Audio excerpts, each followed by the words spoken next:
Hi everyone, on journal page today. I'm working in this journal I made from just a paper pad, a very thick paper, 240 grams per paper per sheet, and I just as always I'm just taking and putting them back to back and making a journal. And I'm going to start today with some gesso, and I have here several acrylic paints. I've got some dark turquoise, some grayish green, light blue, and some lavender. And I'm taking a hard bristle brush and some gesso, leftover gesso here, that is drying up on me, so I'm hoping to get a lot of texture from it. And I'm just going to go all around my page and each time dip into one of the colors and just add it to the mix. Mostly I want a texture, a lot of texture from the brush and the well, it's like heavy gesso right now because it's drying up. So I'm just putting it in and adding a little bit of color, just so it won't be complete white. I want hints of a color all through my background. Not enough sun today, so light is not at the optimum right now. Now this is quite random. I'm not trying to create any kind of pattern, and if I have too much than what I wanted, I just take more gesso and go over it until I'm muting it down so it won't be so prominent. And as I said, quite free, it's not planned, it's random, just so I will have a little bit of color in the back. And once again I took too much paint on my brush, but I'll just go over and add more gesso.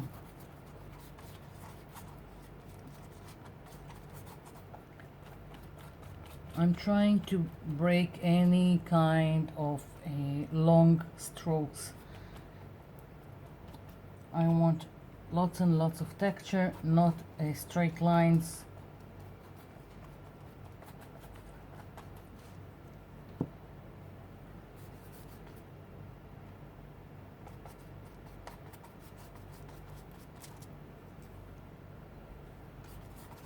Okay, let's see.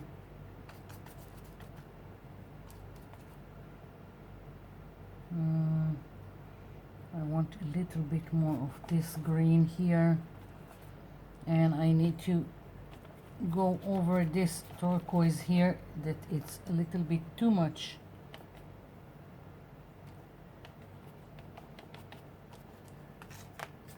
Oops. Okay, so almost finished with the background. Once again, too much. That's what happens when I'm trying to be quick about it.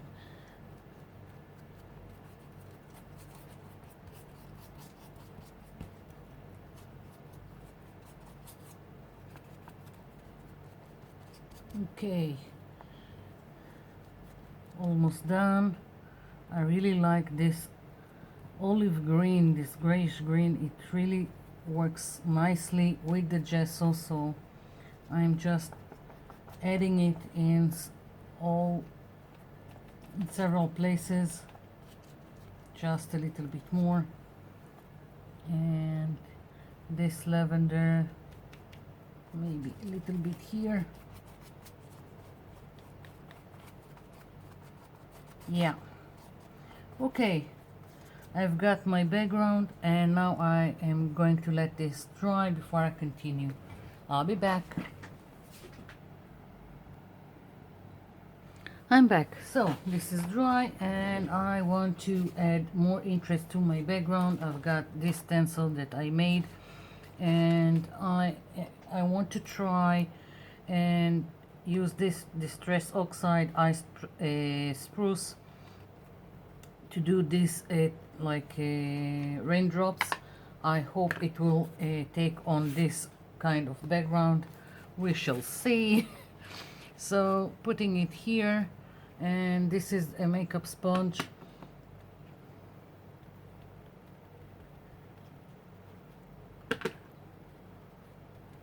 I just want it in the background. I don't want it too prominent on my page. I need to see if it's taking. Yeah, okay.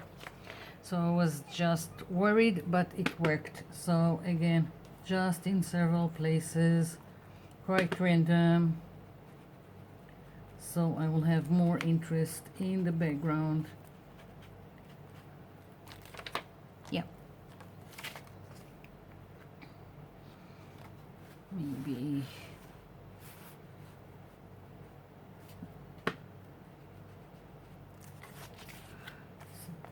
It seems that I don't even have to put pressure. It works fine. So this is great. Especially if I don't want it too dominant on my page. Yeah.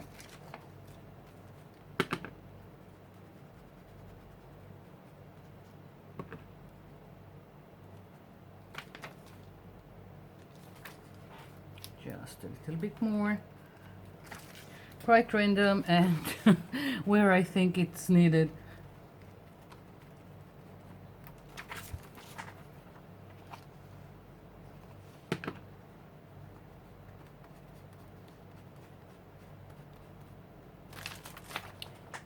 Oh yeah. So I'm really satisfied with this, and now I've got these stamps that again just to add to the whole background, more details, more visual texture to the background. And let's see, I think I'll take this one. And once again, this is a Distress ink, a bundled sage. I'm trying to work with colors that will correspond with what I've used in the background.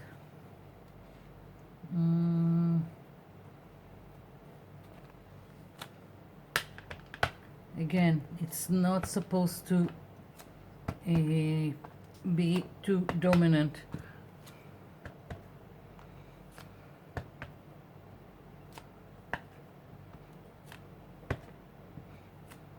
Yeah, and I think just one more, and I've got shaded lilac, and let's see, let's take this one. Oops. And this one I'm doing very, very gently. I don't even care if I've got a perfect print. Again, this is just to add details to the background. So this is enough with the stamping. Now I want some stenciling of this branch of leaves. I don't know what to call it. And I think I will just use what I have here. So let's take a sponge and maybe a bigger one. Where are all my sponges? Let's see. Okay. Just trimmed what was with paint, and now I have a clean one. So let's see. I'll start with this one, and I'm taking from the olive green, and I've got gesso here just to tone it down.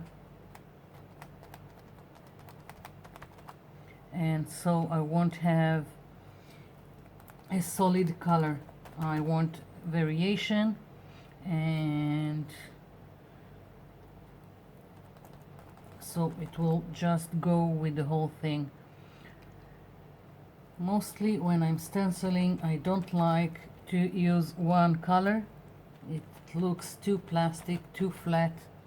I like to use several colors or just a variation of the same color. By adding white or black, you can achieve it. So here it is, another one. Now I'm also overlapping. I hope you can see it and that I'm in frame. I'm overlapping this branch on this, and they are also part of the background, a little bit more in the foreground, but still I don't want them too prominent. So I'm taking again gesso, and well, let's take from the lavender, and again, and this doesn't have to be, again, doesn't have to be a crisp. It just adds to the whole thing, especially that we have texture in the background. And I think I'll dip into the olive green and just add a little bit to this branch with the lilac.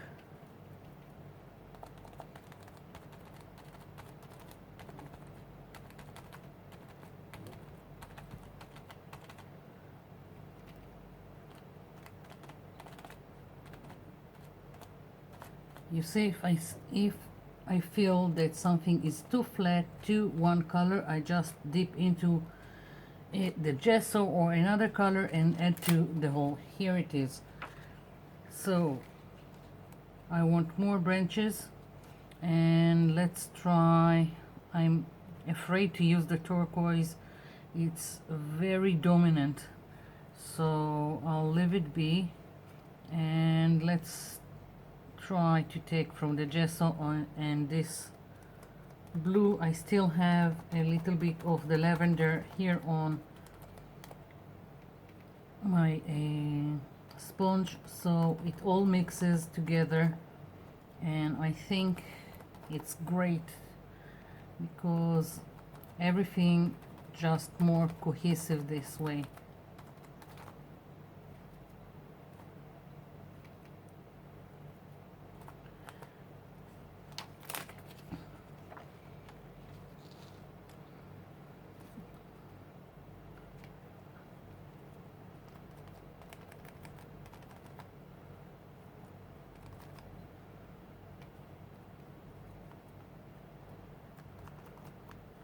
Spreading it if I feel I have too much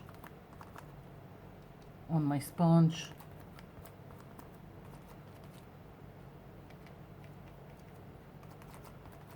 And as long as I still have the stencil in one place, then I can always go over and add. Worst case scenario, you go over with gesso and start again with the color that you want. Oh yeah, I really love this. I want another purple one with the lavender. So again, dipping into the gesso and also in the green, because it worked so well on this one that now has a hint of the green with the lavender.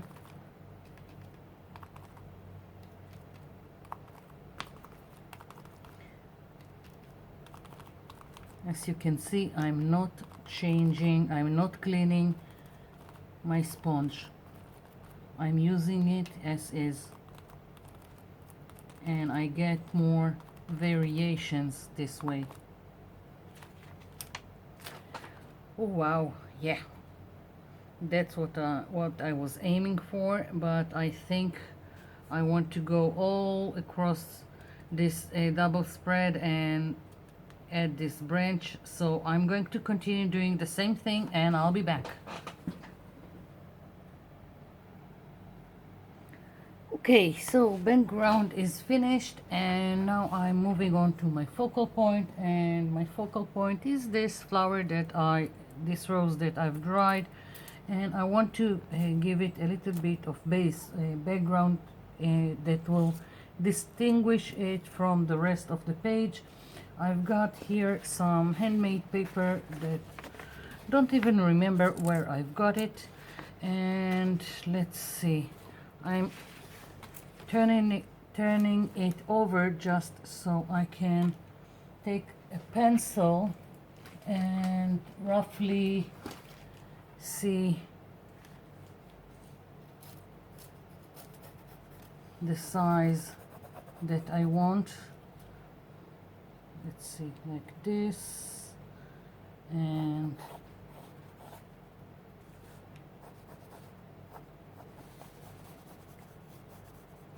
very roughly just so I will know where to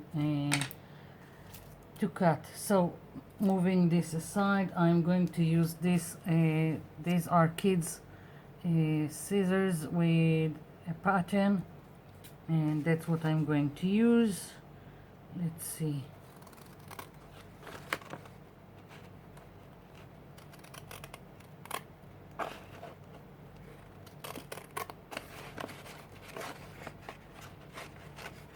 Okay.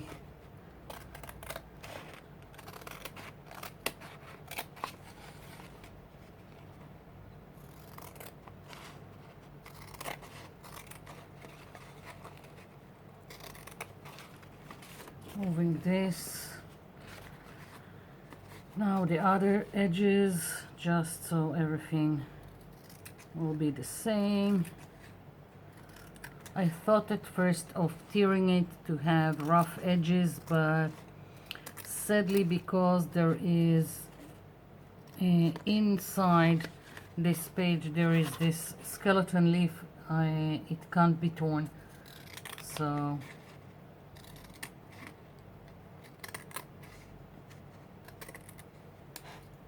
let's see. Oh, I like it. So now I just want here I need to fix this. Okay.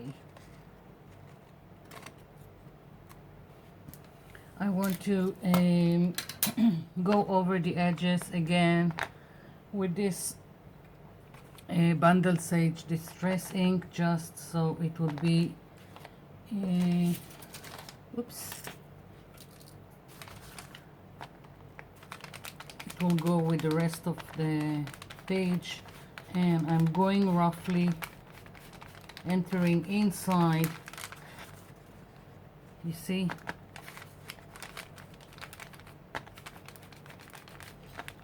and I've got texture on this handmade paper, so it's great.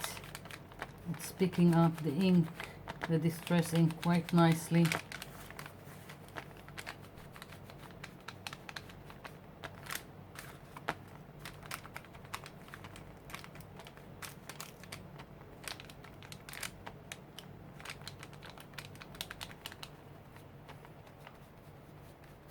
Okay, just want to make it a little bit darker in several places, so I'm pushing it in.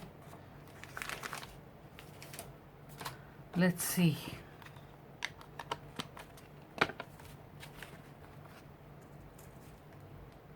Oh yeah, I like it, but I still feel I need something here. I'm going to stamp this, and let's see, some text is always good. So hand written text I'm going to use here, and now I'm using the shaded lilac, and again stamping it quite randomly just to add a little bit more. It can't be really seen all the details of the stamp because you have texture here, but I don't care. Okay, now we're talking. So I just don't know where I wanted. I think here I'll leave it be. I'm not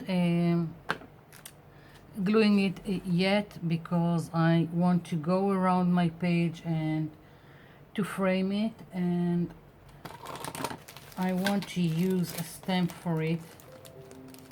I'm going to use a text. Yeah, I'm going to use a text all around my page. It says follow your dreams, but I don't really care. It's more as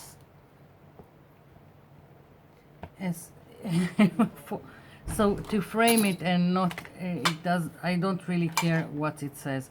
I'm using this dark purple, and I hope it will work. Again, I've got a lot of texture, so I'm not sure how it will take. Holding it down. Yeah.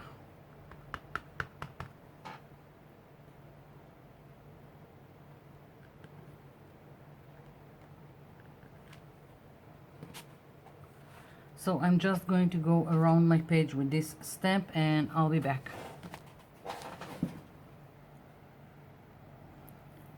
I'm back. So I finished stamping all around my page with the Follow Your Dreams, and then I just stamped another one of this set. This is from Stamperia. A moment lasts all of a second, but the memory lives for forever. And I stamped it on the same handmade paper that I had here, and just went around it with this Distress Oxide shaded lilac. So this is it. I've adhered it to my page. I am quite liking it, although I feel like maybe, just maybe, something is missing in this area, but I'm leaving it be. Maybe I will just add some butterflies here. I don't know. For now, I'm leaving it. I hope you liked it. Thank you for watching, and thank you for leaving me comments below. I'll be seeing you in my next video. Bye for now.